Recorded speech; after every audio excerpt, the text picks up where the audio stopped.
To you, in the outer world, what does it mean to set a boundary? Can you recall a time you have set a boundary with a person, with a thing, with a habit, with a workplace, with a relationship, with a friend, with a partner, with anybody? What does it mean to set a boundary? Can you recall a time that you set a boundary?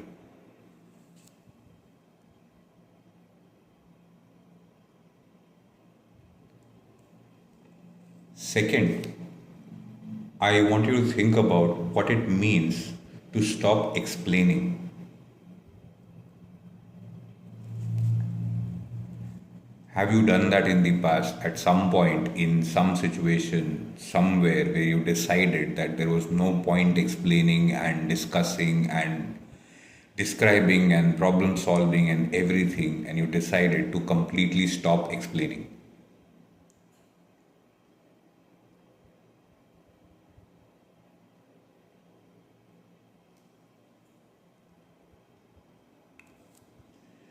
And then I want you to think about what it means to decide consequences of setting a boundary, of stopping explaining.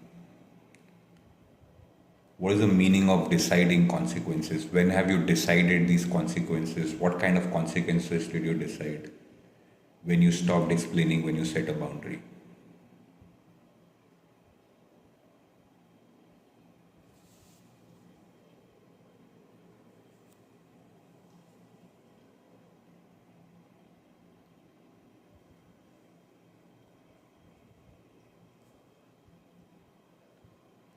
Next, I want you to think about what it means to act despite discomfort.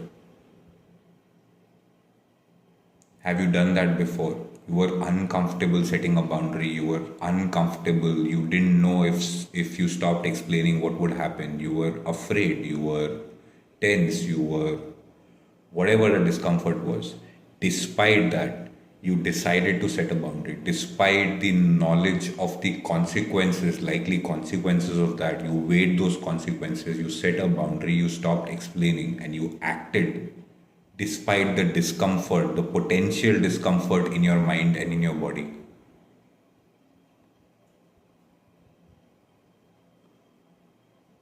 Acting despite discomfort.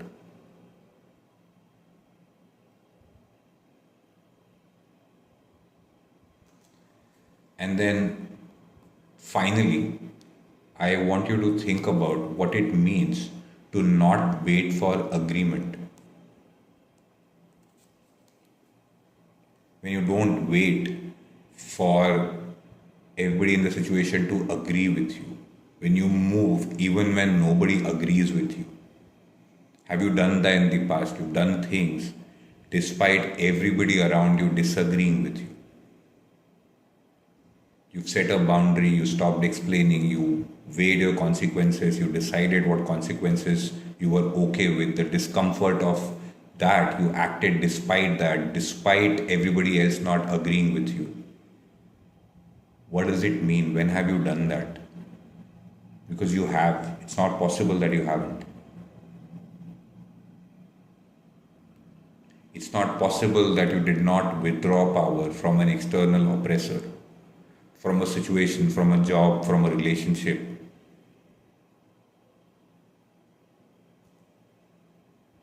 From a meeting, from a conversation. It doesn't have to be permanent.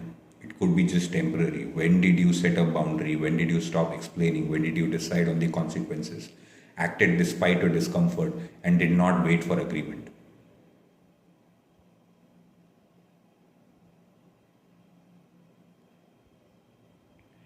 And then I want you to think about what would be the meaning of withdrawing permission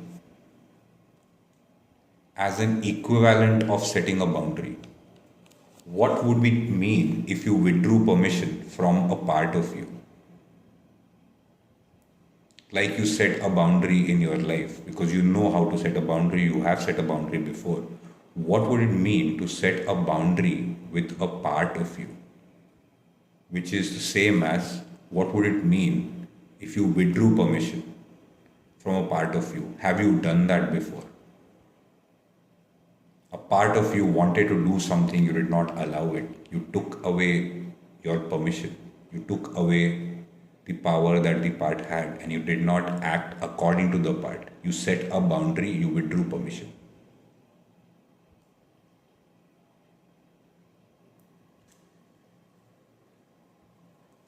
As the counterpart of stop explaining, what does it mean to stop justifying internally? Like externally, to an oppressor, to an unfavorable situation, to a person, to a relationship, to a conversation, you decided to stop explaining. What would it look like if you stopped justifying something internally endlessly? You're like, yeah, I don't need to justify this. I don't give you permission. I don't need to justify why I won't give you permission. I don't need to explain why I'm setting a boundary.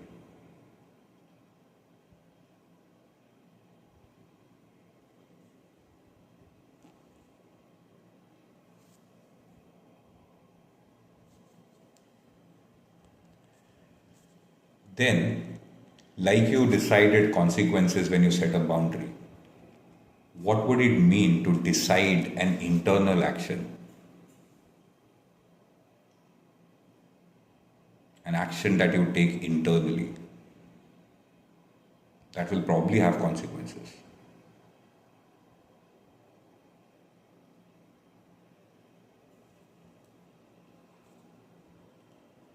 And what would it mean to act despite sensation? How would you act despite the sensations in your body?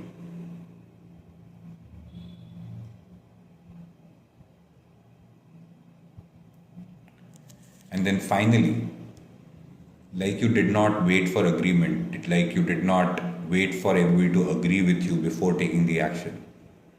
What would it mean if you did not wait for calm, for an internal agreement, for the internal disagreement, for the internal chaos to settle down? What would it mean if you withdrew permission, stop justifying the withdrawal of permission internally?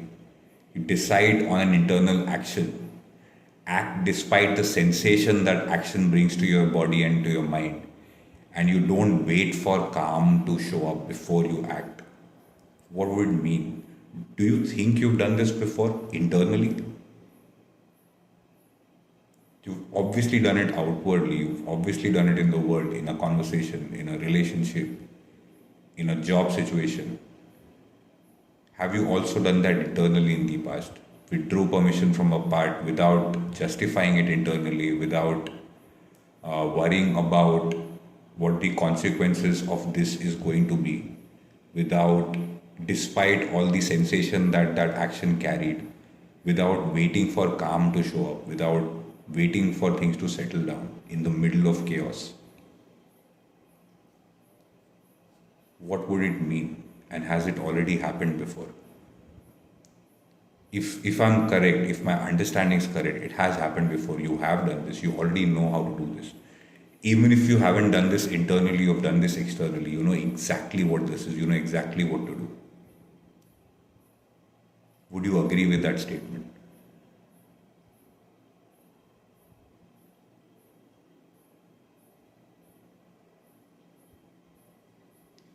This is nothing new. If you have ever set a boundary with another human being, you already have the skill to do this. Skill to do what we're going to do next.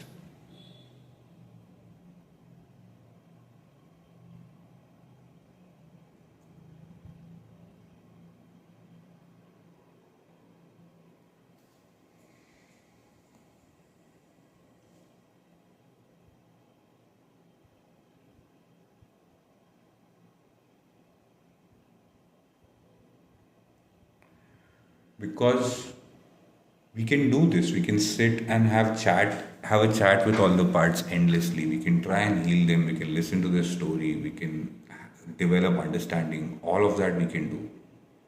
The part does not go away. The power is still with the part. It keeps it strong, keeps it alive, keeps it, perpetuates it.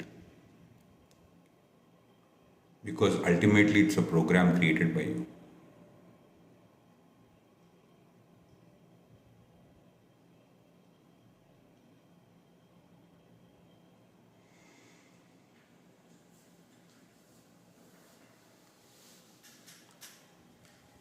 Whenever you're ready, again, I invite you to either close your eyes or soften your gaze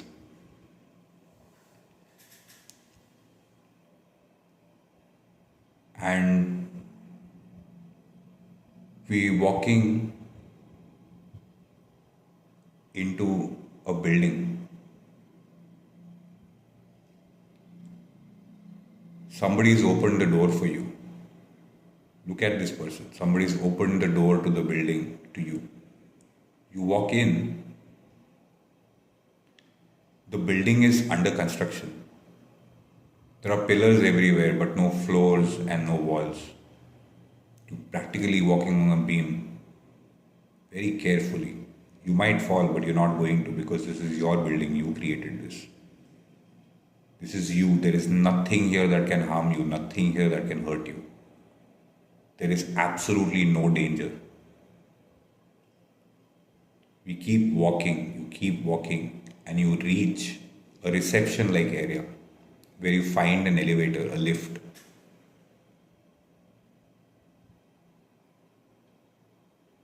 Next to the lift are stairs. This lift does not go down. This lift only goes up. So you have to go down the stairs. You have to go to ground floor. It does not stop at your floor. You have to go to the ground floor. So we're going to take the steps and we're going to climb down.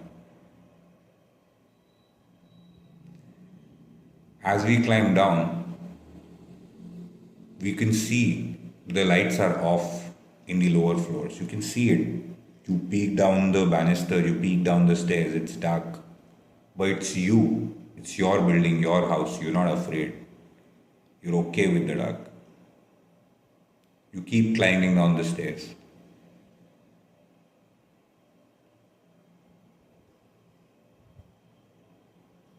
Once you reach in the distance, there is a door. You know there is a door because there's some light coming out of it.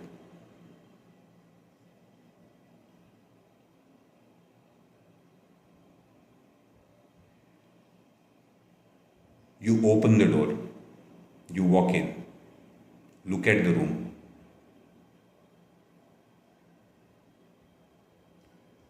Find yourself in this room. There is you in the room.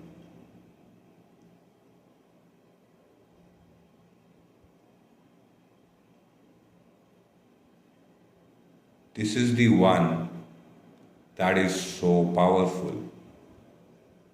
That is so powerful that it created all those programs that you deal with. That is so powerful when it was threatened, when it found danger, it inverted its own power. When it drew on the wall, when it shouted, when it ran around, it was told to stop running, it was told to stop climbing trees, it was told to stop drawing, it was probably shouted at, she was probably screamed at, probably hit.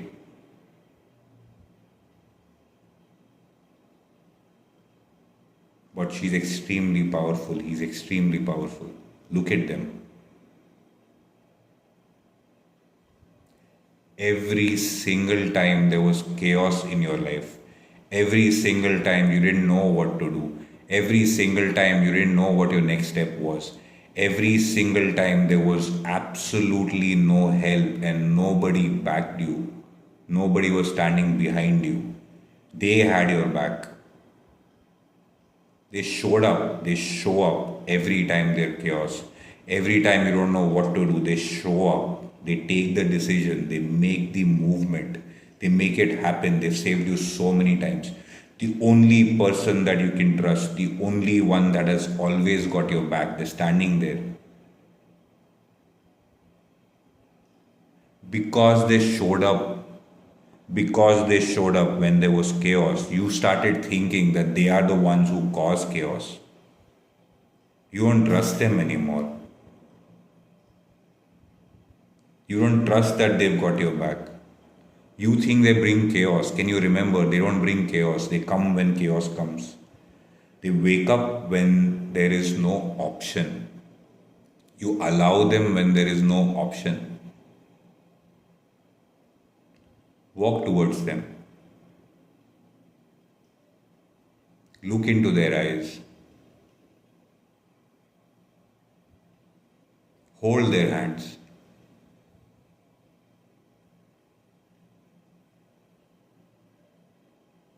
Take them with you. Go find a chair, a seat. Sit down. Ask them to sit on your lap. As they sit on your lap, they start merging into you. They start entering your body like a spirit, like a water being absorbed by sponge. Absorb them. Feel how they feel in your back. Feel how they feel in your neck.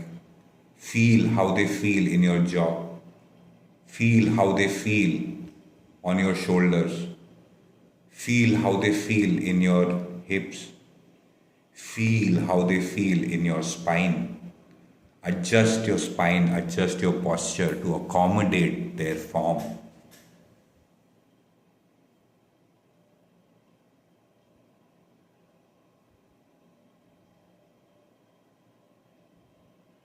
You are them, you are the one. You are the one who always knew how to set a boundary, you always knew how to stop explaining, who always knew how to decide consequences, who always knew how to act despite discomfort, who always knew how to move despite disagreement. You are the one who created these programs. You are the one who gave them permission. You are the one who justified their existence. You are the one who decided their role. You are the one who decided the sensation they will carry. You are the one who created the sense of not calm. You are the one who created this discomfort so that you can pay attention to it and resolve it. You were little, you didn't know any better. You were little, that was your only choice. You are not little anymore. Feel their form, feel their spine. Feel their power. They always had your back. You can always trust them. They will never let you down. Not once in your life. Never let you down.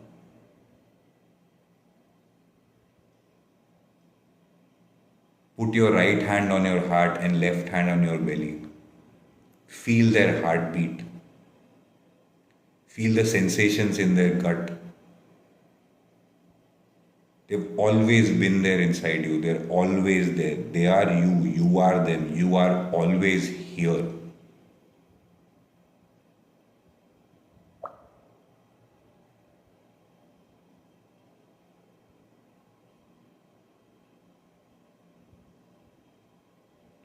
Feel their love for you. Feel their power raging through your blood, through your veins, through your nerves, through your skin. Breathe that. Breathe them.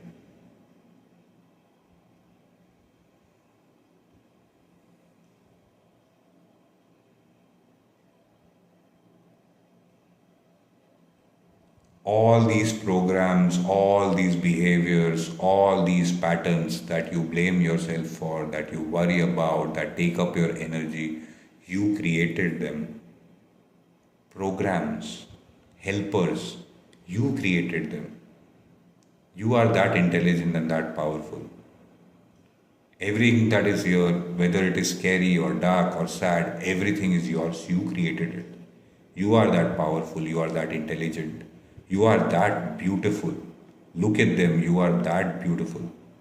Look at yourself. There's a mirror in front of you. Look at yourself. What do you look like? How do you stand? What is your hair like? What is the expression on your face?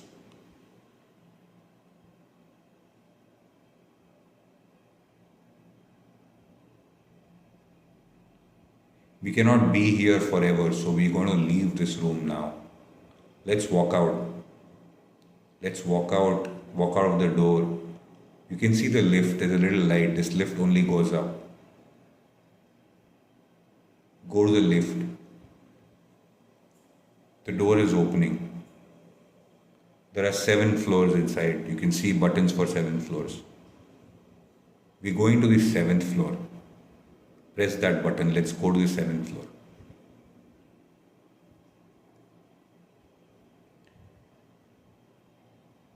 The door opens. You walk out.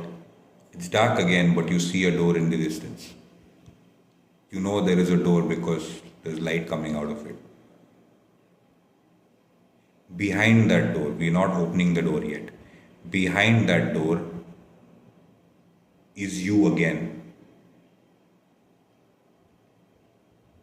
You who has already withdrawn power from your internal oppressors. You who have already withdrawn permission. You who has stopped justifying internally. You who has decided on internal action. You who knows how to act despite sensation. You who moved even when you were not calm. After this, after what we're going to do, that you is behind that door. Open that door.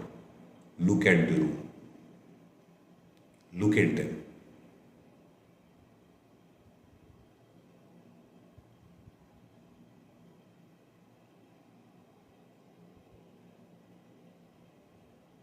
They don't worry about withdrawing permission. They don't worry about setting boundaries.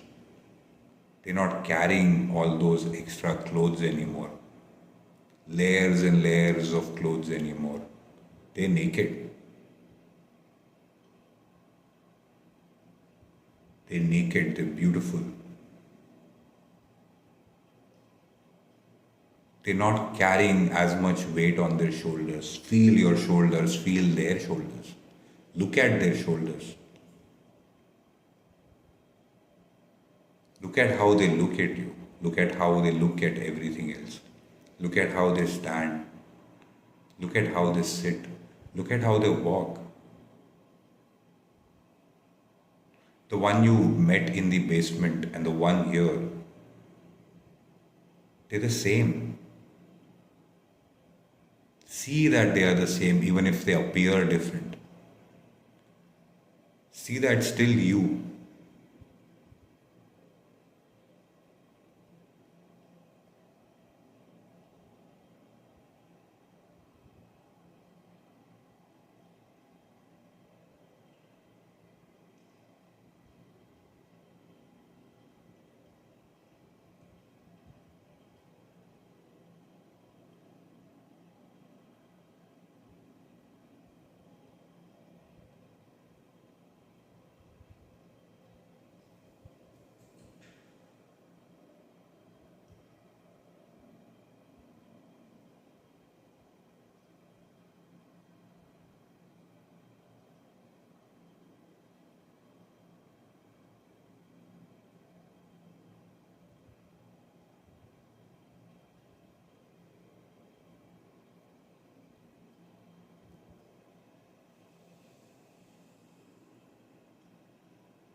They have a message for you.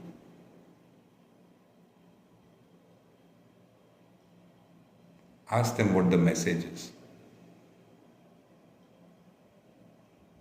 The message may not be a sentence, may not be words. The message may be a symbol, the message may be silence. Whatever the message is, they have a message for you.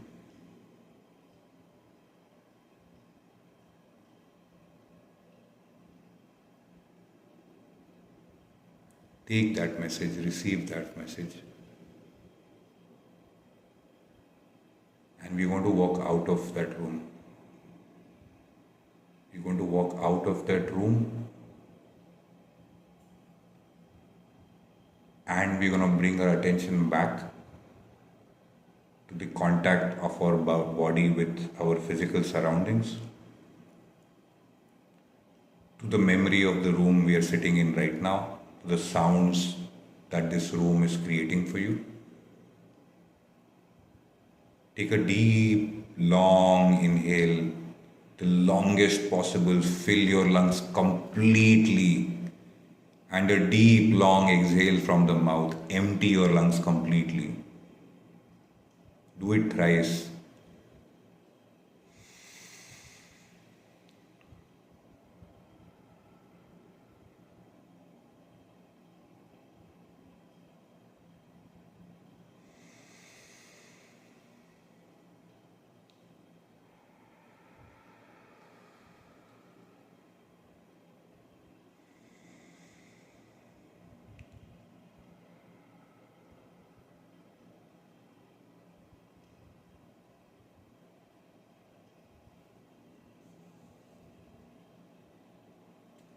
And whenever you're ready, you may open your eyes.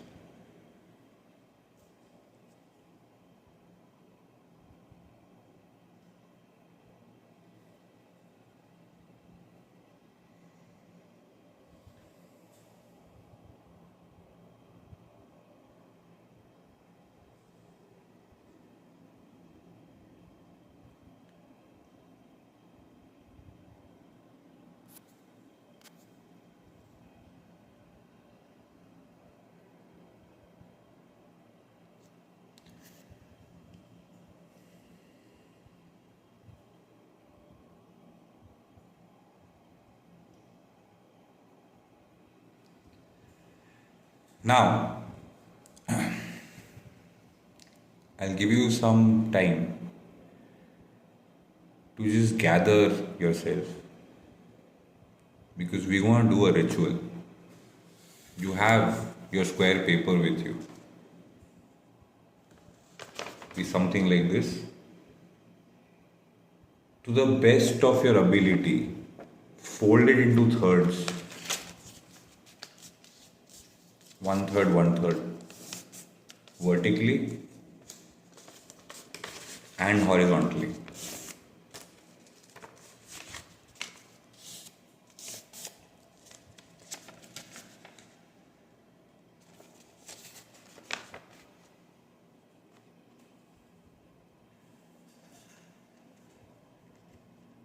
This is the shape we're looking for. You don't have to write these numbers. Just want like something with 9 squares. We're going to use this middle cross for the work.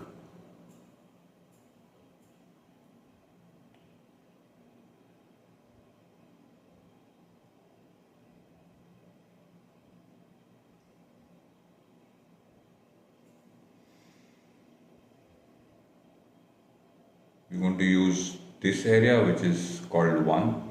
We're going to use this area which is 2, this box which is 3, this box which is 4, and this box which is 5. These are the areas we want to write in. Okay.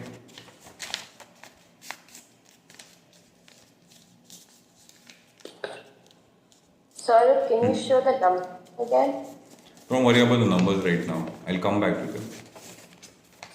Right now, just this is what is going to happen. You don't need to write the numbers. I'll tell you when I tell you what to do with number 1, I'll tell you where and I'll tell you what to do there. Okay.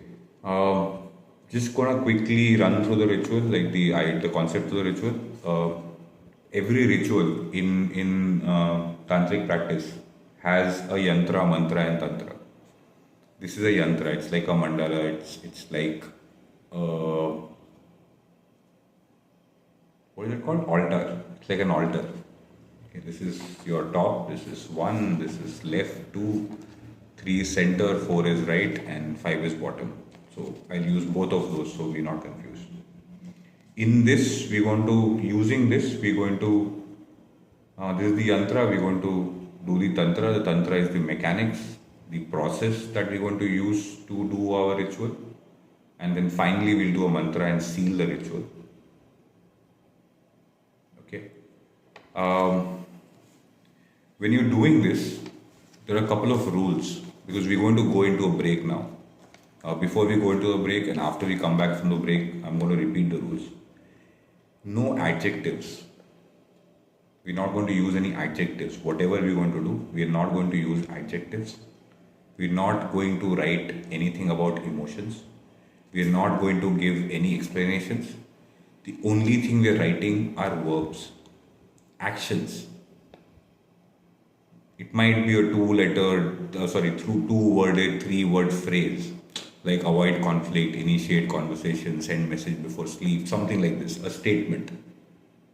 Okay? No adjectives, no emotions, no explanations, only verbs. That's what we're going to do. Let's go on a break right now. In fact, now that we are 10:45, again in 5 minutes, 10:50 we'll get back, and then we'll do the ritual, exercise, work, and we'll be by then we'll be at the end of the session. Please take a break. Please stretch. Please drink some water. Please move from where you are. That's very necessary. If you're going to sit here and wait, it'll not be great for the next step. I'll see you.